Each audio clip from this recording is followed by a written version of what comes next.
So one of the questions that I commonly encounter in my practice is which type of implants we're using and what they're made of. And I think patients are made aware of certain problems that have come out with certain implants in the past. We use implants in our practice that have a very long track record with minimal issues. The majority of the implants are fairly standardized throughout the industry, both on the knee side and the hip side. On the knee side, for instance, there are patients that are concerned about metal allergies. And so there are certain patients that I will talk to about metal allergies, even though we are still in an infancy in terms of our understanding of what that truly means. Having said that, we do have alternatives for patients that are really concerned about that.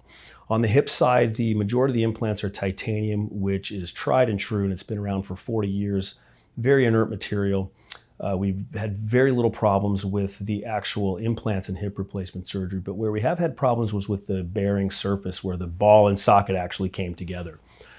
We know that metal-on-metal attempts, which were designed to have durability and last an extremely long time, had a lot of issues. And these were really picked up in the early 2000s through the late 2009, 2010. Since then, we have shifted away from that.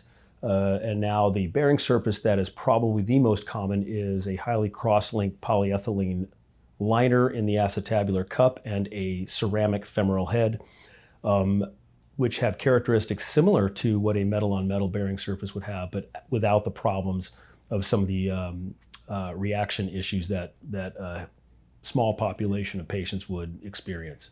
And so by and large, the implants that we use are extremely safe. They've been on the market for 30 plus years.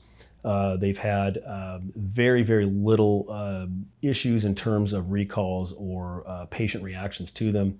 And I think that's something that's very important to talk to patients about, especially if they have questions regarding that.